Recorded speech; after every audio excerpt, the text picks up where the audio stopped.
بسم اللہ الرحمن الرحیم۔ السلام علیکم دوستو، آج ہم ایک ایسے موضوع پر بات کرنے جا رہے ہیں جو لوگوں کے ذہن میں ہمیشہ سے سوال بن کر رہتا ہے۔ کیا آپ نے کبھی سوچا ہے اذان کے وقت کتا کیوں روتا ہے؟ کیا اس میں کوئی روحانی راز ہے؟ کیا اسلام میں کتا پالنا منع ہے؟ اگر ہے تو کیوں ہے؟ اور اگر کوئی انسان اپنے خواب میں کتا دیکھتا ہے تو اس کا کیا مطلب ہوتا ہے؟ آج کی ویڈیو میں ہم سب کچھ قرآن اور حدیث، علم تعبیر اور سائنس کی روشنی میں جانیں گے، تو ویڈیو کو آخر تک ضرور دیکھیے۔ دوستو، اسلامک روایات میں یہ پایا گیا ہے کہ کتا اذان کے وقت اکثر رونے لگتا ہے۔ اس پر ایک مشہور حدیث ہے۔ رسول اللہ صلی اللہ علیہ وسلم نے فرمایا، جب اذان دی جاتی ہے تو شیاطین بھاگ جاتے ہیں، اور جب تک اذان ختم ہوتی ہے تب تک واپس نہیں آتے۔ دوستو، کتے کا سینس آف ہیئرنگ انسانوں سے کئی گنا تیز ہوتا ہے۔ وہ ان روحانی اثرات کو محسوس کرتا ہے جو انسانی آنکھوں اور کانوں سے پوشیدہ ہوتے ہیں۔ جب اذان ہوتی ہے تو فرشتے نازل ہوتے ہیں اور شیاطین دور بھاگ جاتے ہیں۔ کتا ان روحانی اثرات کو محسوس کر کے گھبراہٹ میں یا ڈر کے مارے چیختا ہے، جو ہمیں رونا لگتا ہے۔ علمی طور پر بھی سائنٹسٹ کہتے ہیں کہ ڈاگز الٹراسونک فریکوینسیز کو سن سکتے ہیں۔ شاید اذان کے وقت فرشتوں کی نزول اور روحانی تاثرات کے وجہ سے کچھ ایسے سگنلز جنریٹ ہوتے ہیں جو کتا سن لیتا ہے۔ اس وجہ سے وہ چیختا یا روتا ہے۔ رسول اللہ صلی اللہ علیہ وسلم نے فرمایا، جس گھر میں کتا ہو اس گھر میں فرشتے نہیں آتے۔ ایک اور حدیث میں آتا ہے، جو شخص شوق سے یعنی کہ بنا ضرورت کتا رکھتا ہے، اس کے نیک اعمال ہر دن کم ہو جاتے ہیں۔ دوستو، اسلام نے کسی بھی جاندار سے نفرت نہیں سکھائی ہے، لیکن کتے کے پالن کا حکم صرف ضرورت کی صورت میں جائز ہے، جیسے سیکیورٹی، فارمنگ یا ہنٹنگ کے لیے۔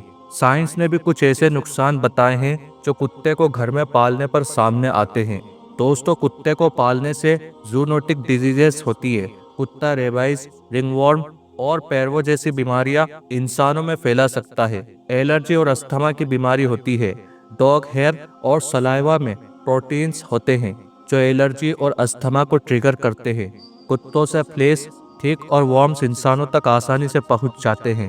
اگر کتا ٹرین نہ ہو تو ایگریشن اور اینزائٹی بھی بڑھ سکتی ہے، اسپیشلی چھوٹے بچوں کے لیے۔ تو اسلام نے 1400 سال پہلے جس چیز سے منع کیا تھا، آج کی سائنس اس کو کنفرم کر رہی ہے۔ دوستو، علم تعبیر کے مطابق خواب میں کتا دیکھنا مختلف احوال میں الگ الگ مطلب رکھتا ہے۔ یہاں ہم آپ کو 10 مختلف صورت میں کتے کا خواب اور اس کی تعبیر بتاتے ہیں۔ اگر کوئی شخص خواب میں سفید کتا دیکھے تو اس کا مطلب ہے کہ ایک فریبی یعنی کہ دھوکے باز دوست یا انسان جو پہلے اچھا لگے گا لیکن بعد میں دشمنی کرے گا۔ اگر خواب میں کتا کالا ہو تو یہ کسی خطرناک دشمن یا شیطانی اثر کی طرف اشارہ کرتا ہے۔ اپنے اعمال اور عبادت میں اضافہ کرنا چاہیے۔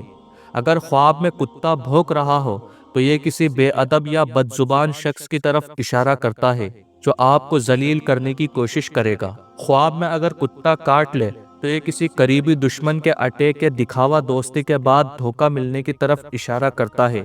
فوراً صدقہ دے۔ اگر کتا پیچھا کر رہا ہو تو یہ کسی گناہ یا برائی کی عادت ہے جو آپ کا پیچھا نہیں چھوڑ رہی ہے۔ توبہ اور استغفار ضرور کریں۔ کتا اگر ڈیڈ ہو یا مر رہا ہو تو یہ کسی پرانی دشمنی کے ختم ہونے یا مشکل کا حل نکلنے کی بشارت ہے۔ اگر آپ نے خواب میں کتے کو مار دیا ہو تو آپ اپنے دشمن پر غالب آئیں گے یا برائی پر فتح پائیں گے۔ کتا اگر پالتو اور آپ کا دوست ہو تو یہ کسی انسان سے آپ کی مضبوط دوستی کا اشارہ ہے، لیکن ساتھ ہی سگنل بھی دیتا ہے کہ دوستی میں حد پار نہ کریں۔ اگر خواب میں کتا کھانے کا سامان چرا لے تو یہ مال اور رزق میں نقصان یا چوری ہونے کی طرف اشارہ کرتا ہے۔ فوراً صدقہ کرے۔ خواب میں کتے کے بچے دیکھنا یہ کسی نئے اور کمزور دشمن کی طرف اشارہ ہے جو ابھی تو کمزور ہے لیکن آگے جا کے نقصان دے سکتا ہے۔ دوستو، اسلام ہر چیز میں حکمت اور رحم کا دین ہے۔ کتا ایک مخلوق ہے جو اللہ تعالی نے بنائی ہے اور اس کا اپنا مقام ہے۔ اسلام نے صرف ان چیزوں سے منع کیا ہے جو انسانی صحت، روحانیت اور معاشرے کے لیے نقصان دہ ہے۔ اذان کے وقت کتے کا رونا بھی ایک روحانی ثبوت ہے کہ اذان صرف آواز نہیں ہے، ایک روحانی نظام کا آغاز ہے۔ دوستو آپ کا کیا تجربہ رہا ہے؟ کیا آپ نے بھی کبھی اذان کے وقت کتے کو روتے دیکھا ہے، یا کوئی ایسا خواب جو آپ کو یاد ہو؟ تو کمنٹ ضرور کریں اور ویڈیو کو لائک اور شیئر کرنا نہ بھولیں۔ اللہ تعالیٰ آپ کا اور ہمارا حامی اور مددگار ہو، آمین۔